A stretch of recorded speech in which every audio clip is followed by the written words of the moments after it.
विठ्ठल श्री ज्ञानदेव तुकाराम पंढरीनाथ भगवान की जय. माऊली ज्ञानेश्वर महाराज की जय. श्रीमंत श्री जगद्गुरु तुकाराम महाराज की जय. सद्गुरु जोग महाराज की जय.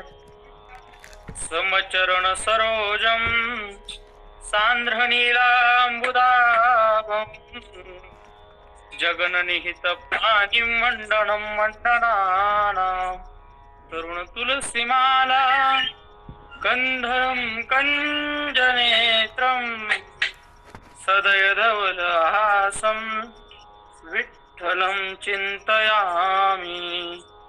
अज्ञानतिमिराध्यस्य ज्ञानाञ्जनशलाकया चक्षुरुन्मीलितं येन तस्मै श्रीगुरवे नमः. तया चित्सूर्यास्त्रिनिवृत्ती आता नमो मनो पुढती जे बाधका येईज तसे स्तुती बोलाचिया. संपाद्य ज्ञानं च विदाय भक्तिं विलोकितो येन समाधिराजः. वैराग्यवन्तं सुविचारयुक्तं नमामि जोगं शिरसा गुरुन्तं. नमामि जोगं शिरसा गुरुन्तं. श्री विठ्ठल. सर्वप्रथम सर्वांची माफी मागतो की मागच्या प्रवचनाच्या दिवशी म्हणजे गेल्या सोमवारी काही प्रकृतीच्या अस्वस्थतेमुळं आपली सेवा करण्याचा योग माझ्याकडनं टाळला. त्याबद्दल सर्वांचे विनम्र मनाने क्षमस्व. आपण या धारावाहिक चिंतनामध्ये ज्ञानेश्वरीचं चिंतन करतोय आणि याच हप्त्यात आपली श्रीमंत निवृत्तीनाथ दादांची वारी झाली. आपल्याला ही ज्ञानेश्वरी जी प्राप्त झाली आहे ती कृपा श्रीमंत निवृत्तीरायांची. गीतेचा मराठी अर्थ करावा ही भावना खरं माऊली ज्ञानोबरायांची नाही. जरी आपण म्हणतो ज्ञानेश्वरी ज्ञानोबांनी लिहिली, पण ज्ञानेश्वरी ज्ञानोबांना लिहायला लावणार जर कोण असेल तर ते श्रीमंत निवृत्तीराय आहेत. म्हणून माऊली ज्ञानोबराय देखील स्वतः वर्णन करत असताना म्हणतात, तिरे संस्कृताची गहने तोडोनिया मराठी शब्द सोपाने रचिले धर्मनिधाने श्री निवृत्ती देवे. माऊली ज्ञानोबराय म्हणतात या गीतेच्या संस्कृताचं वाङ्मय मराठीत करण्याचं काम जर कोणी केलं असेल तर रचिले धर्मनिधाने श्रीमंत निवृत्ती देवे. ज्ञानोबराय देखील हे श्रेय देत असताना निवृत्तीनाथांच्या चरणावर ते श्रेय घालतात. माऊली ज्ञानोबरायांनी या जगताच्या जडणघडणाकरता अवघाची संसार सुखाचा करीन हे त्रैलोक्य सुखाचं करण्याकरता ज्ञानेश्वरीची निर्मिती केली. जडजीवाच्या उद्धाराकरता हरिपाठाची निर्मिती केली. जगाला घडवणारे ज्ञानोबराय आहेत, पण त्या ज्ञानोबरायांनाही घडवणारं जर कोण असेल तर ते श्रीमंत निवृत्तीराय आहेत. आपल्याला गुरु परंपरा माहिती आहे, अभंग सर्वांच्या पाठ आहे. आदिनाथ गुरु सकळ सिद्धांचा मच्छिंद्र तयाचा मुख्य शिष्य. मच्छिंद्राने बोध गोरक्षासी केला, गोरक्ष ओळला गहिनी प्रती. गहिनी प्रसादे निवृत्ती दातार आणि ज्ञानदेवा सार चुजविले. मत्स्य अवतारामध्ये मच्छिंद्रनाथांनी मत्स्य रूपामध्ये भगवान आदिनाथाकडून ते ग्रहण केलं. तेच ज्ञान मच्छिंद्रनाथांनी गोरक्षनाथांना दिलं. गोरक्षनाथांनी तेच ज्ञान गहिनीनाथांना दिलं आणि गहिनीनाथांनी तेच ज्ञान श्री त्र्यंबक क्षेत्रामध्ये निवृत्तीनाथ दादांना दिलं. निवृत्तीदादांचं गुरुप्राप्तीचं ज्ञानप्राप्तीचं स्थानही त्र्यंबकच आहे आणि शेवटी समाधी स्थानही त्र्यंबकच आहे. म्हणून त्र्यंबकचं अनन्य साधारण महत्व आहे. त्र्यंबक ही वारकरी संप्रदायाचं माहेरघर आहे. आपण जरी पंढरपूरला म्हणत असतो जाईन गे माहीत आहे पंढरपुरा, ते आपल्या आई वडील म्हणजे विठोबा रखुमाई तिथं आहेत म्हणून माहेरघर आहे. पण वारकरी संप्रदायाचं जन्मस्थान गुरुघराणं हे त्र्यंबक आहे. कारण की वारकरी संप्रदायाचा पाया कोणी रचलाय? ज्ञानदेवे रचिला पाया उभारिले देवालया. वारकरी संप्रदायाचं मंदिराचा जर पाया कोणी रचला असेल तर तो माऊली महावैष्णव ज्ञानोबरायांनी. आणि त्या माऊली महावैष्णव ज्ञानोबरायांना ज्ञानदेव बनवण्याचं काम जर कोणी केलं असेल, ज्ञानाचा ईश्वर बनवण्याचं काम जर कोणी केलं असेल तर ते श्रीमन विश्वगुरु संत श्रेष्ठ निवृत्तीनाथ महाराजांनी. आणि त्या निवृत्तीनाथांचं ज्ञानप्राप्तीचं स्थानही त्र्यंबक आहे आणि त्यांच्या समाधीचं स्थानही त्र्यंबक आहे. जास्त काही दादांबद्दल बोलण्यापेक्षा एकाच शब्दात श्री संतांनी जे वर्णन केलं, सकळ ही तीर्थी निवृत्तीचे पायी आणि तेथे बुडी देई माझे म्हणा. आपलं अंतःकरण त्या निवृत्ती नावाच्या क्षेत्राच्या ठिकाणी स्थिर व्हावं. ठीक आहे, नाही जाता आला आपल्याला कुंभाला, ठीक आहे, कुंभ हा प्रयागराजला आहे आणि प्रयाग हे देखील तीर्थ आहे. पण ते तीर्थाचं स्थान सकळ ही तीर्थी निवृत्तीचे पायी त्या निवृत्तीरायांच्या दर्शनाने आपल्याला प्राप्त होणार आहे. तर त्याच निवृत्तीनाथांचा प्रसाद म्हणजे ज्ञानेश्वरी. त्याच निवृत्तीनाथांचा प्रसाद म्हणजे काय तर ज्ञानेश्वरी. आणि त्या ज्ञानेश्वरीचं चिंतन आपण करतोय. ज्ञानेश्वरी चिंतनात धारावाहिकपणे आपलं चिंतन चालू होतं. श्री विठ्ठल ताई मागच्या वेळेस ज्यांनी सोमवारी प्रवचन केलंय त्यांनी ओव्या पुढे लिहिले आहे की दुसरा काही विषय मांडला आहे? नाही, दुसरा विषय घेतलेला. हा ठीक आहे, म्हणजे आपलं जिथनं चालू आहे तिथनं चालू देऊ ना. म्हणजे हे विचारण्याचं कारण असं की ज्ञानेश्वरी चिंतनाखंड चालणं गरजेचं आहे. मी असो मी नसो, उद्या मी गेलो तरी ज्ञानेश्वरी चिंतन बंद नका पडू देऊ. एकाच झाला की एकाने पुढे ते चालतं. कारण की एवढ्या 9,000 ओव्या एका जन्मात संपतील. मला असं विचारायचं होतं की तुम्ही जेव्हा नसाल त्यावेळेला मग ओव्या कंटिन्यू करायच्या का? म्हणजे आता सध्या तर मी आहे तोपर्यंत नका कंटिन्यू करायला लावू, पण मी जर गेलो तर मग कोणाला तरी सांग. नाही नाही नाही, तसं नाही. मला असं म्हणायचं होतं एखाद दिवशी काही अडचण आली तर ओव्या कंटिन्यू करायच्या का? नाही, ते काय होतं की म्हणजे धारावाहिकपणे चिंतन ते तुमची जशी इच्छा असेल तशी. आता थोरात महाराज म्हणताय की नको, तर म्हणजे त्याच तुम्हाला जर माझ्याच तोंडून ऐकायचे असतील तर थांबलेलंही चालेल.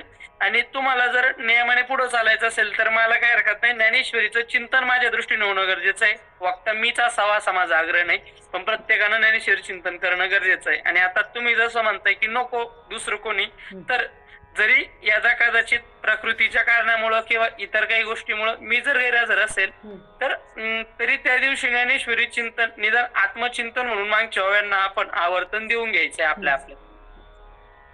ठीक आहे, तर आपण आपल्या विषयाकडे वळू. आपण जितके जण आता 10 जण आहोत, आपल्या 10 जणात काय ना आपण आपलं चिंतन काय करूया, सुरू करूया.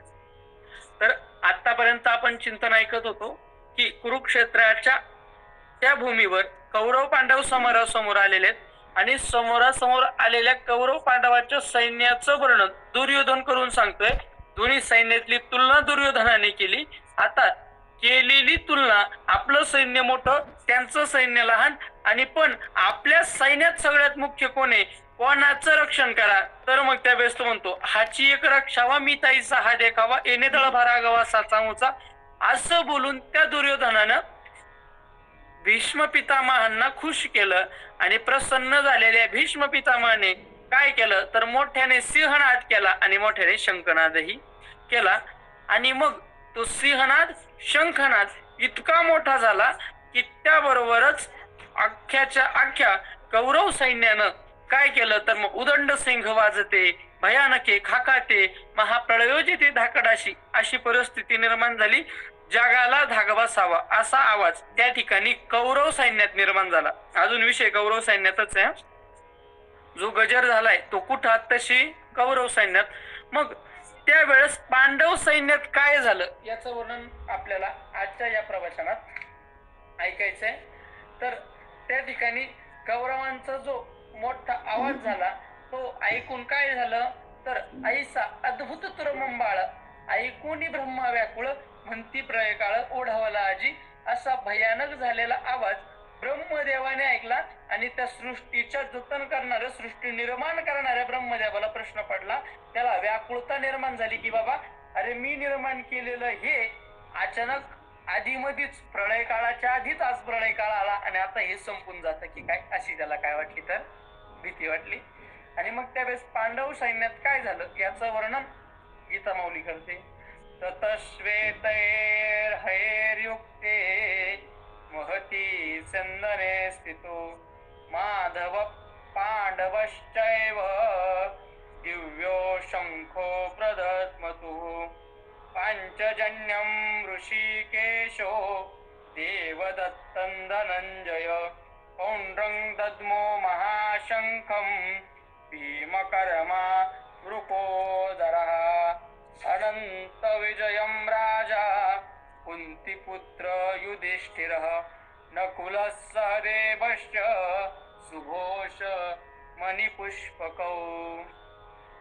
तर 3 श्लोक माझ्या ज्ञानेश्वरीप्रमाणे एकत्र आहे. आपल्या ज्ञानेश्वरीत थोडंफार खालीवर असू शकतं, पण त्या पद्धतीनं आपण थोडंफार खालीवर करून बघून घ्यायचंय. तर त्यावेळेस पांडव सैन्यात काय झालं, हा आवाज ऐकून काय झालं तर गीता माऊली म्हणते की ततस्वेतर हे युक्ते महती स्थानने तो माधव पांडव शैव दिव्य शंख प्रदुत्मतु. मग हा आवाज ज्या वेळेस झाला तर तो आवाज ऐकून त्यानंतर दिव्य अशा श्वेत घोड्यांच्या रथात विराजमान झालेले माधव आणि पांडव, माधव म्हणजे भगवान श्रीकृष्ण आणि पांडव म्हणजे पंडुराजाचा पुत्र अर्जुन, यांनी दिव्य शंख वाजवला. मग काय काय वाजवलं कोणी तर पांचजन्यम ऋषिकेशो, पांचजन्य नावाचा शंख. ऋषिकेश म्हणजेच ज्याने इंद्रियावर विजय मिळवलेला आहे असा तो ऋषिकेश, तो म्हणजे भगवान श्रीकृष्ण. आणि देवदत्त नावाचा शंख धनंजय म्हणजे अर्जुन यांनी वाजवला. आणि पांडुरंग दत्त हा शंख भीमकर्मा वृकोदरः, आणि त्याच बरोबर भीमकर्म करणारा, मोठं काम करणारा, वृकोदरः म्हणजे मोठ्या पोटाचा असणारा भीम, त्यानं पौंड्र नावाचा महाशंख वाजवला. त्याचबरोबर अनंत विजयम राजा कुंतीपुत्र युधिष्ठिर, कुंतीचा पुत्र असणारा युधिष्ठिर राजा त्याला अनंत विजय नावाचा शंख वाजवला. आणि नकुल आणि सहदेव यांनी सुघोष आणि मणिपुष्पक नावाचे शंख वाजवले. माऊली म्हणतात ऐसी स्वर्गी मातू देखोनी तो आकांतू तव पांडव दळा आतू वर्तले काही. स्वर्गात ऐसी मातू, आपण जे मागच्या प्रवचनात वर्णन केलं, सुरुवातीला मी बोलून आलो, सृष्टीला हाती की जाते असा प्रश्न सर्वांसमोर निर्माण झाला. स्वर्गातले देव व्याकुळ झाले आणि स्वर्गात ही परिस्थिती असताना तव पांडव दळा तू वर्तले काही. त्यावेळेस पांडवाच्या सैन्यामध्ये काय झालं तर माऊली ज्ञानोबराय म्हणतात हो का निज सार विजयाचे तिथे भांडार महातेजाचे जेथे गरुडाची जावळीचे कांतले चारी. हो का निज सार विजयाचे. माऊली ज्ञानोबराय आता त्या अर्जुनाच्या रथाचं वर्णन करताय. आता मला माऊली वर्णन करायला लागली होती तर शब्दाची थोडी कमी पडणार आहे. माऊली म्हणतात हो का निज सार विजयाचे. तो रथ नाही, विजयाचं निज सार आहे. माऊली काय म्हणतात त्याला, हो का निज सार विजयाचे, म्हणजे तो रथ हे असं नाही तर जणू विजय मिळवण्याचं ते सारच आहे. आणि महाराज माऊली उगाच कोणत्या तरी रथाचं वर्णन करताय असं नाही. एकदा आपण त्या रथाच्या वर्णनाच्या ओव्या ऐकू आणि मग त्याबद्दलची कथा ऐकू की हा रथ किती श्रेष्ठ आहे. माऊली म्हणतात हो का निज सार विजयाचे, विजयाचं जणू हे निज सार आहे की ते भांडार महातेजाचे. माऊली म्हणतात महातेजाचं हे भांडार आहे. भांडार थोडस तेज आहे त्याच्या ठिकाणी असं नाही, महातेजाचे भांडार, तेजाचं नाही महातेजाचं भांडार. म्हणजे सूर्य कसा महातेजाचं भांडार आहे तसं लखलखित करणारा हा असणारा रथ आहे. जेथ गरुडाची जावळीचे कांतलेचारी. माऊली ज्ञानोबराय म्हणतात ज्या ठिकाणी रथ ओढण्याकरता घोडे जोडलेले आहेत. किती आहे? चारी. किती आहेत? 4 घोडे. तुम्ही बघा सहसा रथाला घोडे किती असतात? 2. पण अर्जुनाच्या रथाला घोडे किती आहेत? 4. आणि पण ते पण सामान्य नाहीत. ते काय नाहीत? सामान्य नाहीत. कसे? गरुडाची जावळीचे कातलेचारी. कोणाच्या जावळीचे? कोणाच्या बरोबरीचे? गरुडाशी बरोबरी करतील, गरुडाच्या वेगाने गमन करतील असे असणारे आमच्या सोबत काय आहेत? तर त्या रथाला जोडलेले अश्व आहेत, घोडे आहेत. महाराज, गरुडाची शक्ती सामान्य नाही. गरुडाची शक्ती सामान्य नाही. माऊली ज्ञानोबराय 10व्या अध्यायात त्या गरुडाचं वर्णन केलंय, त्यावेळेस आपण बघूच. पण माऊली म्हणतात की ज्याला पृथ्वी प्रदक्षिणा करायला एक निमिषही लागत नाही, डोळा झाकून उघडेपर्यंत गरुड महाराज पृथ्वी प्रदक्षिणा करून परत येतात. एवढं गरुडाचं काय तर वेग आहे. आणि असे वेगवान असणारे घोडे त्या असणाऱ्या रथाला येऊन बिदगलेले आहेत. माऊली म्हणतात कसा आहे तो? की पाखाचा रहवरू जैसा, रहवरू मिरवे तैसा, ते जे कोंदाटलिया दिशा जयाचेनी. माऊली म्हणतात जणू मेरू पर्वतालाच पंख फुटलेले तो इथपर्यंत आलाय.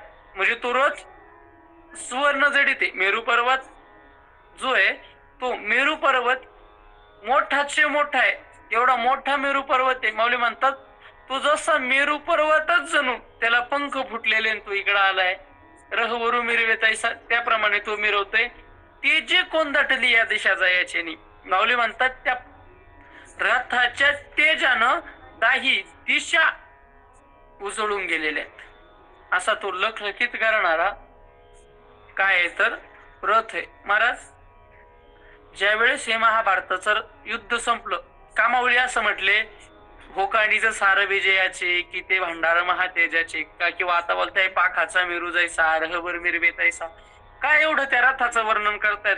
का गीता माऊली म्हणती महती सैन्याने स्थितो? का मोठा असा रथ म्हणला? का महान असा रथ म्हणला? महाराज, महाभारताचं युद्ध संपलं. रोजचा देवाचा नियम होता, रथ युद्ध झाल्यानंतर युद्धभूमीवरून घरी गेले. घरी म्हणजे शिबिराच्या ठिकाणी गेले. गेल्यानंतर देव रथातनं उतरायचे. आधी देव उतरायचे. उतरले की खाली उतरण्याकरता रथाला, काही रथांना पायऱ्या एकच राहायची, वरची एक पायरी राहायची, एकदा खाली उडी मारावा लागायची. किंवा दुसरी पद्धत अशी होती, गुरुवारे बाबा सांगत असता, की जो सारथी आहे त्यानं उतरायचं आणि त्या उतरणाऱ्या सारथ्यासमोर स्वतःचे हात पुढे करायचे. एक पायरीवर पाय द्यायचा, दुसरा हातावर द्यायचा आणि मग खाली उतरायचं. महाराज, जगाचा बाप असणारा कर्तुम अकर्तुम अन्यथा कर्तुम शक्ती संपन्न असणारा देव, पण त्या देवानं देखील रथातून उतरावं आणि अर्जुनाच्या समोर हात पसरावे आणि सांगावं उतर अर्जुन आता. आणि मग अर्जुनानं रथातून खाली उतरताना देवाला पाय लावून खाली उतरायचं. म्हणून माऊली ज्ञानोबरायला राहवलं नाही. माऊली ज्ञानोबराय म्हणतात देखा नवलतया प्रभूचे, अद्भुत प्रेम भक्ताचे, जे सारथ्य फन पार्थाचे करीत असे. अरे देखा नवलतया प्रभूचे. महाराज, नवलाची गोष्ट ही, ज्याचं सगळं जग पूजा करतं तो देव अर्जुनाचा सारथी झाला. माऊलीनं विचारलं काय नवल आहे, कोणतं नवल आहे? तर माऊली म्हणतात सारथ्य पण पार्थाचे करीत असे. महाराज, सारथ्याला काय करावं लागत नाही. सारथ्याने फक्त इथून तिथपर्यंत नेणं एवढं सारथ्याचं काम नसतं. तुम्ही आताही बघा, गाडीचा ड्रायव्हर जो असतो तर त्याला फक्त गाडी चालवण्याचंच काम असतं असं नाही. मालक पैसे देईल पण पेट्रोल सारथ्यालाच टाकावं लागतं. मालक पैसे देईल पण सारथ्य त्यालाच करावं लागतं. मालक कपडा देईल पण पुसावं सारथ्यालाच लागतं. हे तर खरं आहे ना? गाडी बिघडली, मालक पैसे देईल पण गॅरेजला सारथ्यालाच न्यावी लागते. मालक पगार देईल पण गर्दीत गुंतलेली गाडी ट्रॅफिक मधून त्यालाच काढावी लागते. सगळी जबाबदारी त्याच्यावरच आहे. तसं भगवंताने सारथ्य पण केलं. म्हणजे सकाळी घोडा घेऊन निघाले, रथ घेऊन निघाले आणि संध्याकाळी परत आले आणि मोकळे झाले असं नाही. तर भगवंताने घोड्यांचा खरारा करावा त्या घोड्यांची निगराणी देवाने करावी, घोड्यांना चणे फुटाणे खायला देवाने द्यावे, घोड्यांची स्वतः काळजी देवाने घ्यावी, त्या रथाला घोडे देवाने जुंपावे. एवढं त्या अर्जुनाचं देवाने केलं. आणि का माऊली ज्ञानोबा त्या रथाचं वर्णन करतायत ते मी तुम्हाला सांगतोय. तर अर्जुनाला रोज देवाने उतरवून घ्यावं असा रोजचा नियम. पण महाभारताचं युद्ध संपलं आणि संपल्यानंतर ज्या दिवशी शेवटी घरी आले त्या दिवशी देवाने सांगितले, अर्जुना उतर तर बाबा, अर्जुना उतर तर बाबा. आणि अर्जुनाला उतरायला ज्यावेळेस देवाने लावलं त्यावेळेस अर्जुन म्हणे, देवा अरे रोजचा नियम आहे, आधी कोण उतरत? रोजचा नियम आहे ना, रोज तिकडून आलो की कोण उतरत?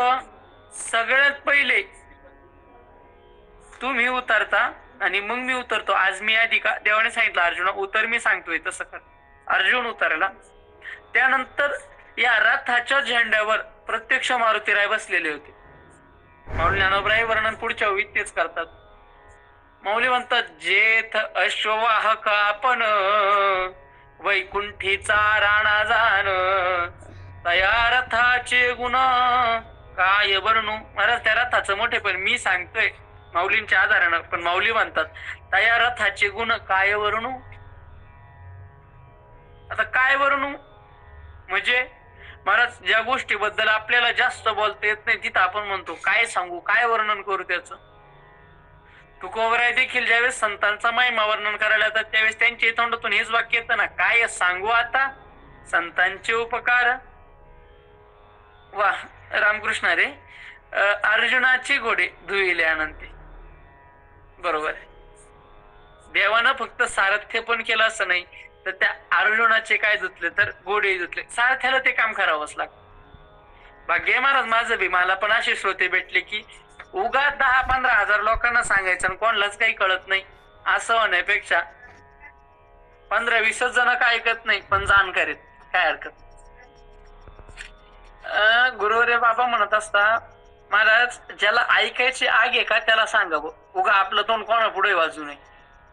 ज्याला खरंच ऐकायची आग आहे, त्याच्या अंतकरणात ऐकण्याची इच्छा आहे, भुकेलेला अन्न द्यावं महाराज. उगा ज्याला भूकच नाही त्याला अन्न देऊन कशाला त्याचं या पचन कारण आपलं अन्न वायाला घालावं.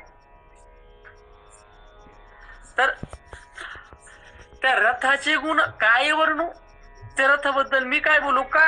जे अश्ववाहक आपण वैकुंठीचा राणा जाण, त्याचे अश्व सांभाळण्याकरता, ते अश्व वाहण्याकरता सारथी कोणे, वैकुंठीचा राणा.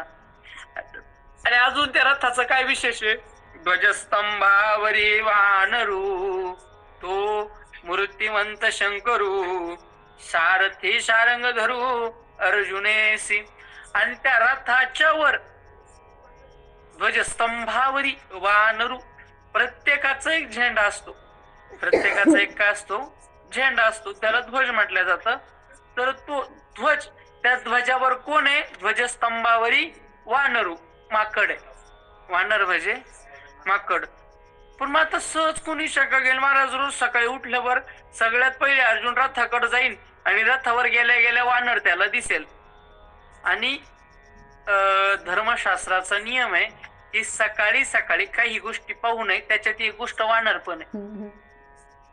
सकाळी सकाळी काही गोष्टी पाहू नये, त्याच्यात एक काय वानर पण आहे. आणि मग त्या अर्जुनाच्या रथाच्या झेंड्यावरच वानर असल्यावर अर्जुना शकून नाही होणार का. माऊली म्हणतात नाही होणार का, ते वानर म्हणजे कोणी सामान्य आहे का, नाही. ध्वजस्तंभावरी वानरू तो मूर्तिमंत शंकरू. ध्वजस्तंभावर वानर आहे पण ते काही सामान्य आहे का हो, मूर्तिमंत शंकरू. जणू तुम्ही म्हणताय ते वानर आहे पण ते वानर नाही, मग प्रत्यक्ष भगवान शंकर त्या ठिकाणी. म्हणजे कोण आहे, मारुतीराय.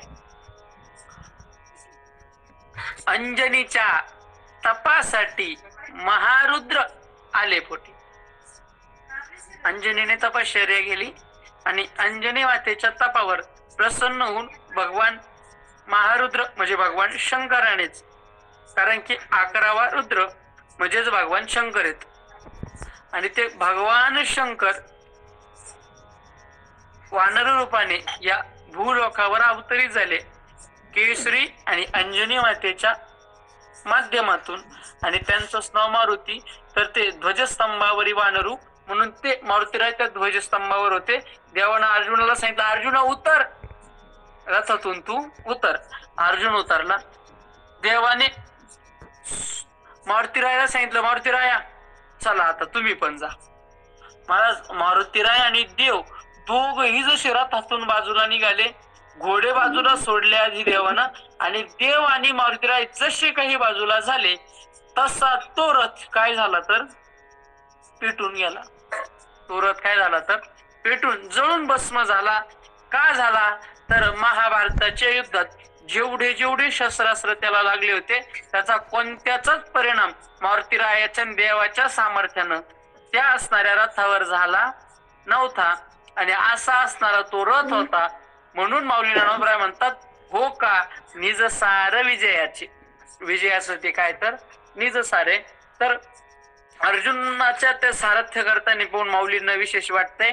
म्हणून माऊली म्हणतात, देखा नवलतया प्रभूचे अद्भुत प्रेम भक्ताचे, जे सारथ्य फन पार्थाचे करीत असे.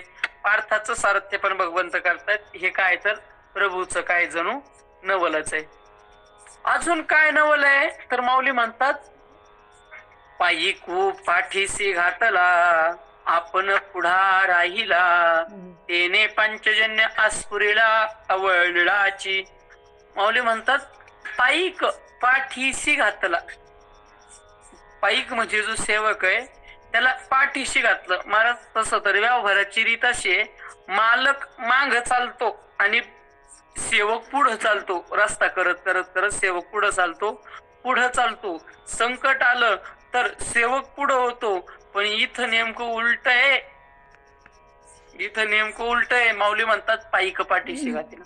नवल कधी वाटतं ज्या वेळेस जे घडत ते व्यावहारिक दृष्टीनं उलट दिसलं किंवा आपल्याला वाटतं राव हे नवल घडलं. काय घडलं नवल. मला सगळेच जण पोहता पण मासा प्रवाहाच्या उलट्या दिशेनं पोहतो आणि ते पाहिलं का आपल्याला नवल वाटत. बरोबर आहे ना.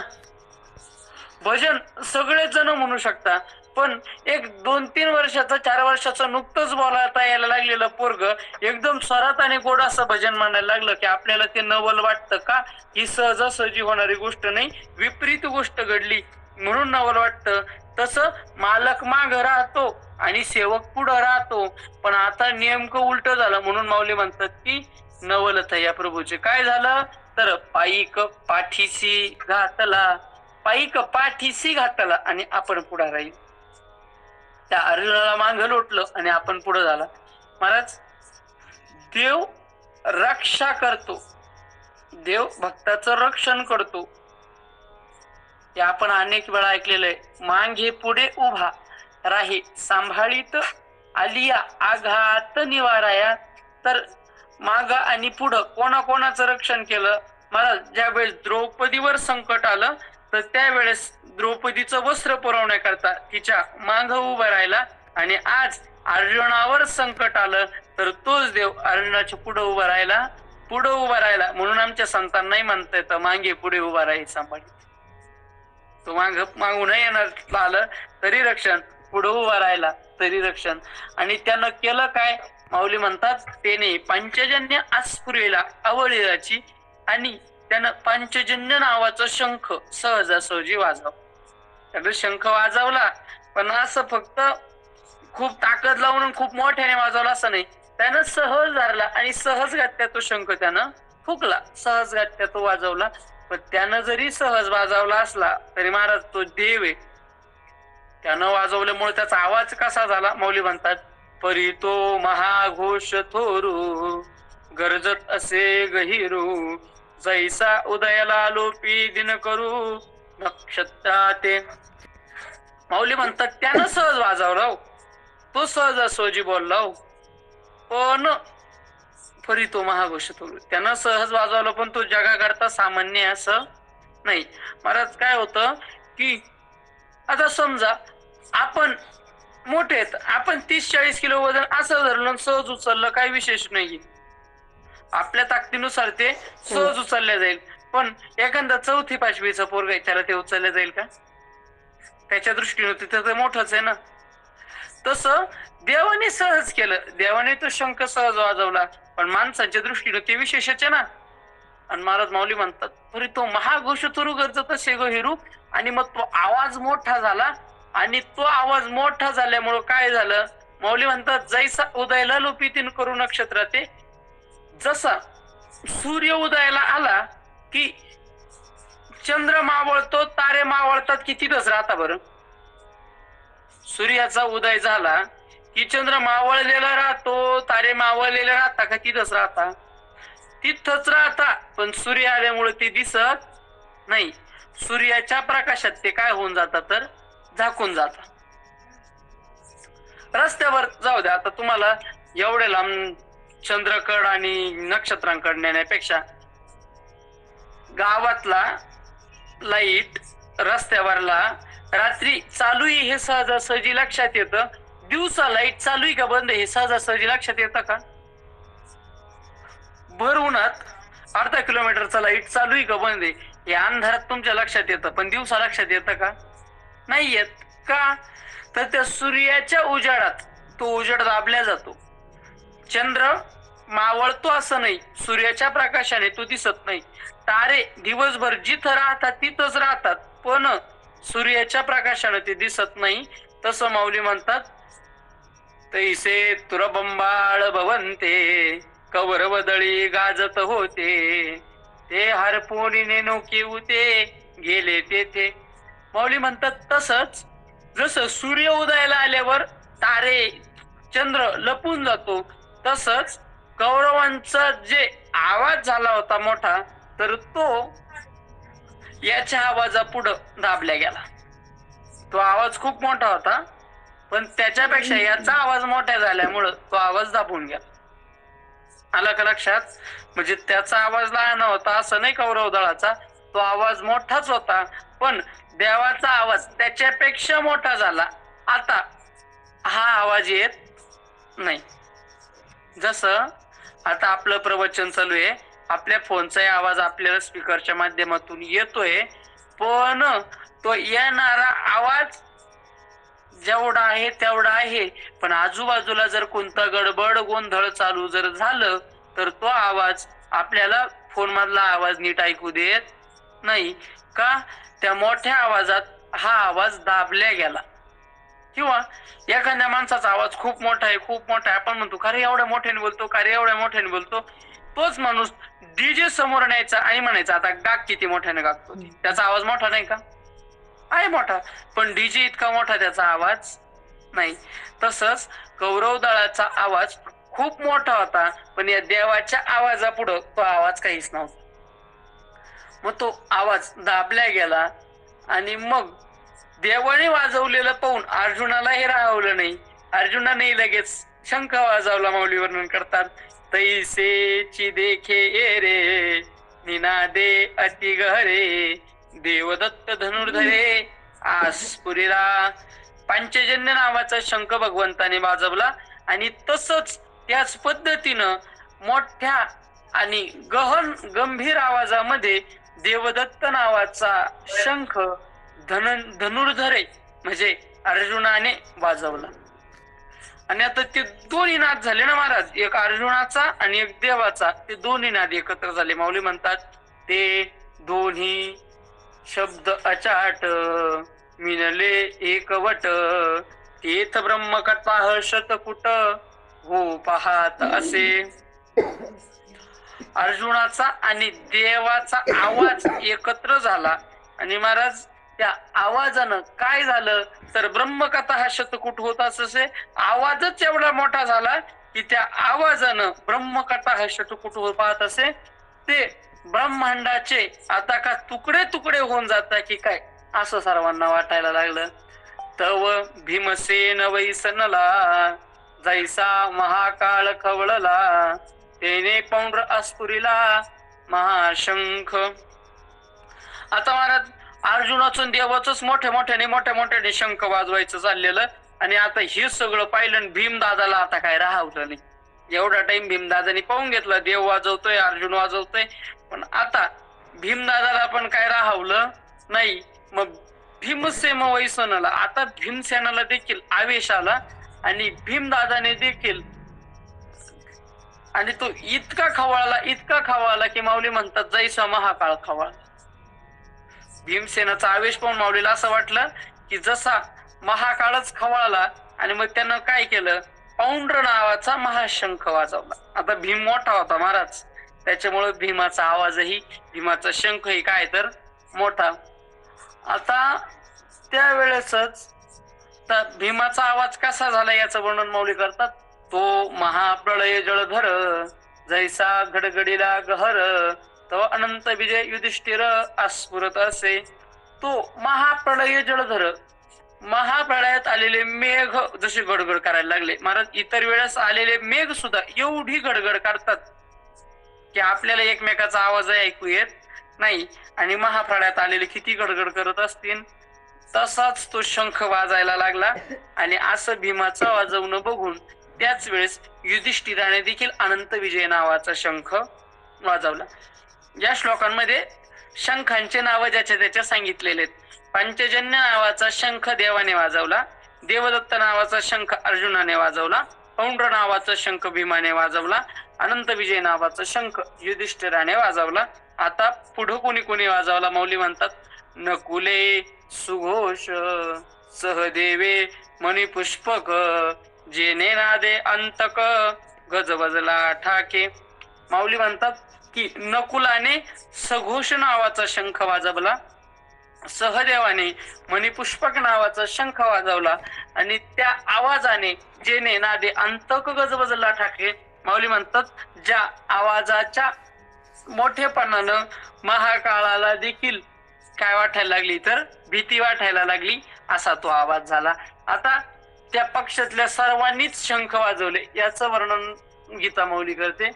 काशस्य परमेश्वास शिखंडीच महारथः, दृष्टद्युम्नो विराटश्च सत्यकिश्चा पराजितः, द्रुपदो द्रौपदेयाश्च सर्वश पृथ्वीपते, सौभद्रश्च महाबाहु शंखं दद्मो पृथक् पृथक्, सघोषो धातराष्ट्राणां हृदयानि व्यधारयत्, नवश्य पृथ्वीं चैव तुमुलो वेणुनादयन्. त्या ठिकाणी कोण कोण आहे आणि त्यांनी काय काय केलं, तर त्या ठिकाणी कोण कोण आहे, मोठं धनुष्य धारण केलेला काशीराज आहे, महारथी असणारा शिखंडी आहे, द्रुपद आहे, द्रौपदीचे 5 पोर आहे, त्याचप्रमाणे सुभद्रेचा अभिमन्यू आहे महाबाहू असणारा. यांनी वेगवेगळे शंख वाजवले, आणि माऊली गीता माऊली म्हणते सघोषो धातराष्ट्राणां हृदयानि व्यधारयत्, आणि अशा असणाऱ्या त्या आवाजाने धृतराष्ट्राचे जे मुलं त्यांच्या हृदयाला थरकाप सुटला. नभस्य पृथ्वींचैव तुमुलो वेणुनादयन्, नभ आणि पृथ्वी या दोन्हींनाही गजबजून टाकणारा तो आवाज होता. त्या ठिकाणी काय झालं माऊली म्हणतात, तेथ भूपती होते अनेक, द्रौपदयादिक, हा काशीपती देख महाबाहू. माऊली म्हणतात तेथ भूपती होते अनेक. हे जे महाभारताचं युद्ध झालं शंख वाजवण्याकरता इथे 1-2 जण नाही, माऊली म्हणतात तेथ भूपती होते अनेक.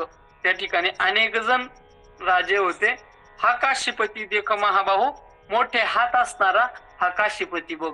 अजून कोण आहे, तेथ अर्जुनाचा सुतू सात्यकी अपराजितू, दृष्टद्युम्नो नृपणातू श्रीखंडी हन. तेथ अर्जुनाचा सुतू सात्यकी अपराजितू, त्या ठिकाणी अर्जुनाचा असणारा सूत म्हणजे अभिमन्यू, सात्यकी जो अपराजित आहे, आणि दृष्टद्युम्न नावाचा राजा, आणि शिखंडी नावाचा महारथी त्या ठिकाणी आहे. अजून कोण कोण आहे, विराटादी नृपवर,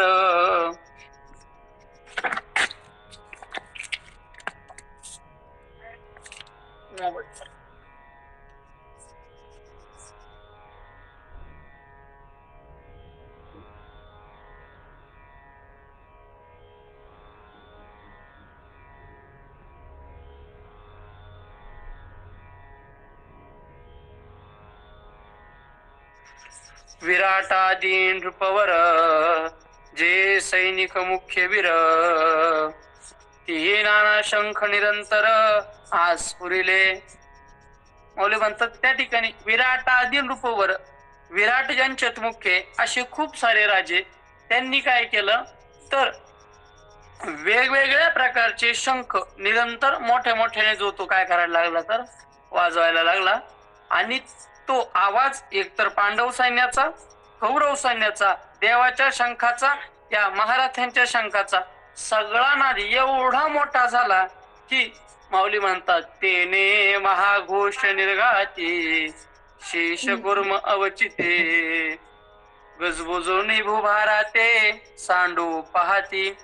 माऊली म्हणतात की तो असणारा आवाज एवढा मोठा झाला की ज्यांच्या आधारावर हे जग आहे ते शेष आणि कुर्म ह्या दोघांना असं वाटलं की आता आवाज एवढा मोठा झाला की आपण हे असणार ब्रह्मांड हे भूमंडल सांडून द्यावं. तेथ तिन्ही लोक डळमळीत मेरू मंदार आंदोळत समुद्र जळ उसळत कैलास वेरी. तेथ तिन्ही लोक डळमळीत. महाराज एवढा मोठा आवाज ऐकून तीन लोक हालायला लागले. मेरू मंदार आंदोळत, मेरू मंदार नावाचे पर्वत असे हालायला लागले. समुद्र जळ उसळत कैलास वेरी. आवाजाच्या वेगानं समुद्राचं जे पाणी आहे तर ते कैलासापर्यंत म्हणजे कैलासाच्या उंचीपर्यंत वर उडायला लागले. पृथ्वी तळ उलथो पाहत आकाश असे आसुडत तेथ सडा होत नक्षत्रांचा. त्या आवाजानंच पृथ्वी तळ उलट होतं की काय असं वाटायला लागलं. आकाश जे ते असं वाटत होतं का आता तुटून खाली पडतं का काय. आणि ताऱ्याचे ते या आवाजानेच तुटून पृथ्वीवर काय करायला लागले पडायला लागले. आणि त्यावेळेस स्वर्गात काय झालं सत्यलोकात काय झालं माऊली म्हणतात सृष्टी गेली रे गेली देवा मोकळवादी झाली ऐशी एक पहावे टाळी पिटली सत्यलोकी.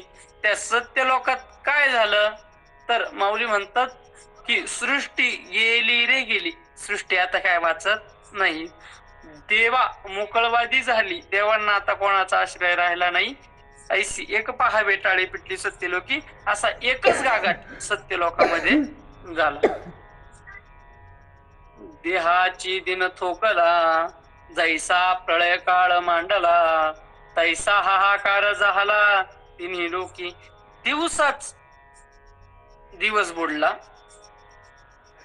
किंवा आजच्या आजच प्रळय काळ आला तसा हाहाकार तिन्ही लोकात उडाला. ते देखोनी आधी पुरुष विष्णू तू मने झने होपा अंतू मग लोपला अद्भुत संभ्रमतो. आणि हा असणारा आवाज एवढा मोठ्या मोठ्याने झाला की तो मोठ्याने झालेला आवाज ज्या वेळेस नारायणाने ऐकला आदिपुरुषाने ऐकला त्यावेळेस त्यांनी विचार केला की झने हो पांतू अरे ह्या असणाऱ्या आवाजाने जग कदाचित संपून जाईल.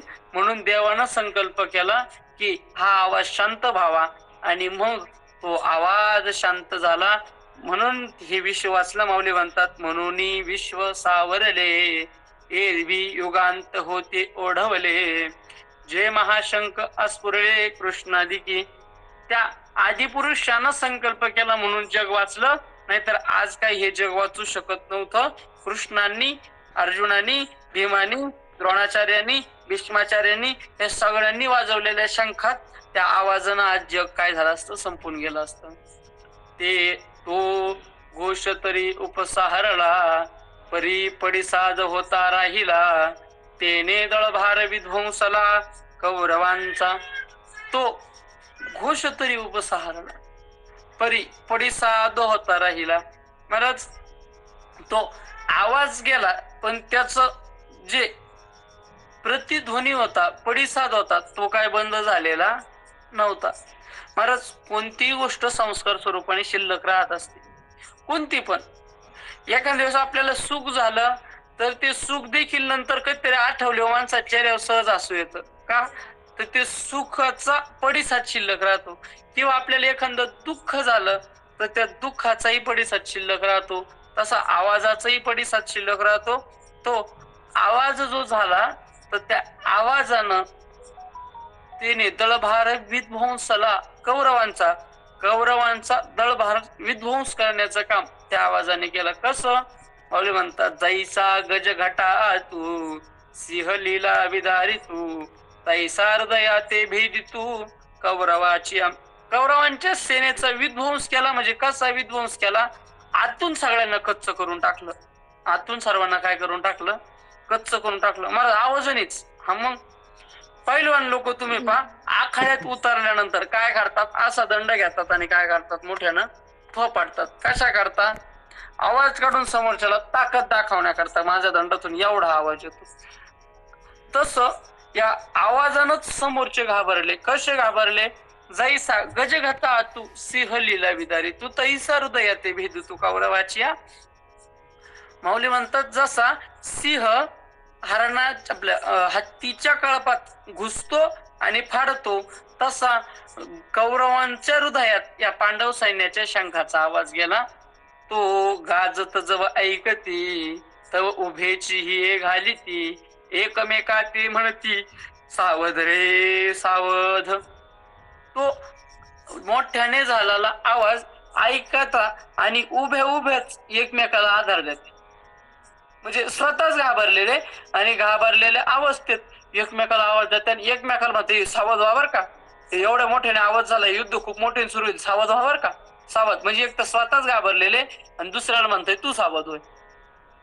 आणि मग तो असा असणारा आवाज त्यावेळेस काय झालं तर संजय म्हणतो, अथ व्यवस्थितान दृष्ट्वा धार्तराष्ट्राण कपिध्वज प्रवृत्ते शस्त्र संपाते धनुरुद्यम्य पांडव.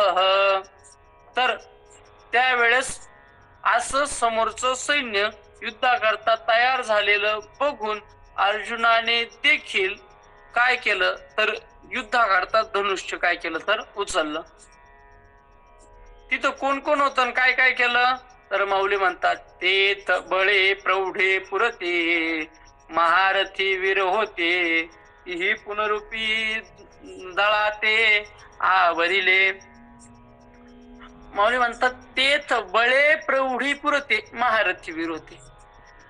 त्या कौरवांच्या सैन्यात देखील बळानं आणि प्रौढीनं म्हणजे हुशारकीनं परिपूर्ण असे लोक होते. प्रौढी म्हणजे मोठेपणानं युक्त असे लोक होते, महारथी होते. तीही पुनरपी दळाते सावरिले किंवा आवरिले. त्यांनी परत सैन्याला धीर दिला. महाराज, कोणत्याही गोष्टीतून सावरण्याकरता धीर देणाऱ्याची गरज असते. कोणत्याही गोष्टीतून सावरण्याकरता धीर देणाऱ्याची गरज असते. तुकोबांच्या देखील जीवनात दुःखाचे प्रसंग आले. आई वडील एका मागोमाग एक निघून गेले, पत्नी ही निघून गेली, अन्न करता करता गेली, घरात दुर्दशा झाली, अत्यंत शोकाची परिस्थिती निर्माण झाली. आणि अशा परिस्थितीत तुकोबरायांना ज्ञानेश्वरी आणि भागवताचा आधार मिळाला. आणि मग तुकोबराय घडले. जीवनात आपल्याला जर दुःखातून बाजूला निघायचं असेल, आपल्यालाही जीवनातलं दुःख संपवायचं असेल, आपल्यालाही दुःख आहे पण ते दुःख त्या दुःखातून कुठंतरी बाजूला जायचं असेल, तर त्या शोकातून बाजूला निघायचं असेल, शोकातून सावरायचं असेल, तर गाथा ज्ञानेश्वरी आणि भागवताशिवाय पर्याय नाही. हा, संतांच्या विचाराशिवाय, संत वाङ्मयाशिवाय पर्याय नाही. हे बघा, जीवनात दुःख प्रत्येकाला आहे. राजा दुखिया, प्रजा दुखिया, जगात सुखी कोणीच नाही. जो देखे सो सुखिया दुखिया बाबा, सुखिया कोई नाही रे. या ठिकाणी सुखी कोणीच नाही. कोणाला कोणतं दुःख आहे, कोणाला कोणतं दुःख आहे. कोणाला अभ्यास करावा लागतो हे दुःख आहे, कोणाला नोकरी मिळत नाही हे दुःख आहे, कोणाला पत्नी मिळत नाही हे दुःख आहे, मिळाली तर चांगली मिळत नाही हे दुःख आहे, कोणाला मुलं होत नाही हे दुःख आहे, कोणाला मुलं सांभाळत नाही हे दुःख आहे, तर कोणाचं अल्पकाळात आपल्या आधी मुलाचं जाणं होतं हे दुःख आहे. कोणाला कोणतं दुःख होईल हे सांगता येत नाही, दुःख आहे. प्रत्येकालाच आहे. शोक प्रत्येकाच्या जीवनात आहे. आई गेली म्हणून शोक आहे, वडील गेले म्हणून शोक आहे, कोणाचा पती गेला म्हणून शोक आहे, कोणाची पत्नी गेली म्हणून शोक आहे. तर काहींचं प्रारब्ध म्हणा, दुःखाचा प्रारब्ध म्हणा, त्यांचे पुत्र गेलं म्हणून दुःख आहे. आज ते प्रवचनाला आहेत की नाही मला माहित नाही, पण आपल्या प्रवचन श्रवण करायला एक बाबा असतात, त्यांचं प्रारब्धवशात मागच्याच वर्षी त्यांच्या पुत्राचं निधन झालं. महाराज, जीवनातलं सर्वात मोठं दुःख आहे. आपण ज्याच्याकरता जगतो, ज्याच्याकरता कमवतो, ज्याच्याकरता सगळा संसार करतो, तो मुलगा आपल्या डोळ्या देखत आणि आपल्या आधी निघून जाणं, एवढं मोठं दुःख पेलवणं हे संत विचाराशिवाय शक्य नाही. हे दुःख पेलवण्याकरता गाथा, ज्ञानेश्वरी आणि भागवताशिवाय पर्याय नाही. हेच आहेत जे आपल्याला दुःखातून वर काढू शकतात. तर असो, तर तेथ बळे प्रौढे पुरते, जे महारथी वीर होते तीही पुनरुपी दळा ते आवरले. त्या ठिकाणी मोठे मोठे जे होते त्यांनी परत ते सैन्य आवरलं आणि मग सरिसेपणे उठावले, दुर्वटोनी एकवटले, तया दंडी क्षोभले लोकत्रय. मग सरिसेपणे उठावले, दुर्वटोनी उचलले. जसं महाराज पडलेला माणूस उठल्यानंतर जोरात पुढे जायच्या वेगाने धावपळ करतो, तसं ते सैन्य आता दुप्पट ताकदीनं आता परत उभं राहिलं आणि तया दंडी क्षोभले लोकत्रय. आता त्यांच्या योगानं लोकत्रयाला भीती वाटावी, तिन्ही लोक घाबरून जावे असं ते सैन्य उठलं. तेथ बाणवरी धनुर्धर, वर्षता ते निरंतर, जैसे प्रळयात जळधर अनिवारका. जसं प्रळय काळामध्ये पडणाऱ्या धारा पावसाच्या अनिवार्य असतात, त्या थांबत नाही, खूप जोरजोरात त्या धारा पडत असतात. आपण भागवत श्रवण करणारी मंडळी आहे, ज्या वेळेस इंद्रदेवतेला गर्व झाला तर भगवंताने इंद्रयाग बंद केला, याचा राग इंद्राला आलेला असताना त्यानं तातडीने आज्ञा, मेघा करी राव गोकुळीचा ठाव उरून अशी आज्ञा करून मेघाला ज्यावेळेस पाठवलं, त्यावेळेस मेघांनी जशा धारा टाकल्या तशाच फक्त त्या धारा पाण्याच्या होत्या आणि या युद्ध प्रसंगी धारा ज्या चालू होत्या त्या बाणाच्या होत्या. इसे बाणवरी धनुर्धर वर्षताती, त्याप्रमाणे बाण टाकण्याचं काम एकमेकावर चालू झालं आणि युद्धाला एकदाची सुरुवात झाली बाबा, याचा आनंद अर्जुनाला झाला. ते देखील या अर्जुने संतोष घेऊन या म्हणे, मग संभ्रमे दिठी सेने घालित असे. आणि मग महाराज आधीच सगळं झालं ना, आता मुख्य युद्धाला सुरुवात झाली. महाराज काही जणांना आहे ना पंचपदी गायन याच्यात जास्त रस नसतो, एकदा चिंतन कधी चालू होतं याची त्यांना अपेक्षा असते. चिंतन कधी चालू होतं याची अपेक्षा असते. आणि एकदा का चिंतन चालू झालं की ते संतुष्ट होऊन लक्ष देऊन ऐकतात. तसं अर्जुनाने आधीच सगळं गाजावाजा हा सगळा त्याला आवडत नव्हता, पण युद्ध चालू झालं मग अर्जुनाला आवडलं. ते देखून या अर्जुने संतोष घेऊन या म्हणे, त्याला आनंद झाला. आणि मग काय संभ्रमे दिटी सेने घाली तसे, आणि मग तो संभ्रमाने त्या सैन्याकडं काय करायला लागला तर पाहायला लागला. आणि पाहिल्यानंतर त्याच्या काय लक्षात आलं, तव संग्रामी सज्ज झाले सकळ कौरव देखिले, मग लीळा धनुष्य उचलेले पंडुकुमरे. आणि मग त्यावेळेस युद्धाकरता सज्ज झालेलं, मग संग्रामी सज्ज झाले सकळ कौरव देखील, सगळेच्या सगळे कौरव त्या अर्जुनाने बघितले. संग्रामाला जे काय झालेले तयार झालेले सगळे कौरव अर्जुनाने बघितले. मग लीला धनुष्य उचललेले अर्जुने, मग अर्जुनाने लिहिलेनच त्याचं धनुष्य उचललं, सहजगत्य उचललं. अर्जुन लीलया ते गांडीव धनुर्धर धारण करायचा, तर तो धनुष्य अर्जुनाने सहजगत्या काय केला तर उचलला, हातात घेतला. आणि मग हातात धनुष्य घेतलं आणि ऋषिकेशम तदा वाक्य मीदमाह महीपते, अर्जुन वाच सेनयोरुभयोर्मध्ये रथम स्थापयमेच्युत. आणि मग तदा ऋषिकेशम इदम वाक्य महीपते उवाच, त्यावेळेस ऋषिकेशाला अर्जुन असं बोलला. काय बोलला? देवा अच्युत मे रथम सेनयुरु भयोर्मध्ये स्थापय. हे अच्युता माझा रथ दोन्ही सैन्याच्या मध्ये नेऊन उभा कर. ते वेळी अर्जुन म्हणतसे देवा आता झडकरी रथ पेलावा नेऊन मध्ये घालावा दोन्ही दळा. अर्जुनाने सांगितलं की ते वेळी अर्जुन म्हणत असे देवा, आणि युद्धाचा तो प्रसंग चालू झालेला. अर्जुन खुश झालेला, आणि खुश झालेला अवस्थेत अर्जुन म्हणतो देवा आता काय करा तर झडकरी रथ पेलावा, लवकर आपला रथ काढा आणि दोन्ही सैन्याच्या मध्ये नेऊन उभा करा. आता अर्जुनाने दोन्ही सैन्याच्या मध्ये रथ का न्यायला लावला, मोदी सैन्याच्या मध्ये रथ नेऊन अर्जुनाला काय करायचं हे उद्याच्या प्रवचनात बघू. पुंडलिका वरदे हरी विठ्ठल श्री ज्ञानदेव तुकाराम पंढरीनाथ भगवान की जय. माऊली ज्ञानेश्वर महाराज की जय. श्रीमंत श्री जगद्गुरु तुकाराम महाराज की जय. सद्गुरु जोग महाराज की जय. आता विश्वात्मके देवे येणे वाग्यज्ञ तोषावे, तोषो निमज द्यावे पसाय दान हे. जे खळांची व्यंकटी सांडो तया सत्कर्मी रती वाढो, होता परस्परे पडो मैत्र जीवांचे. दुरितांचे तिमिर जाओ विश्वस्व धर्म सूर्य पाहो, जो जे मानसिल तो ते लाहो प्राणी जात. वर्षत सकळ मंगळी ईश्वर निष्ठांची मांडी आळी, अनवर्त भूमंडळी भेट तो तया भूता. चला कल्पतरूंचे आरव चेतना चिंता मुनीचे गाव, बोलती जे अर्णव पियुषांचे.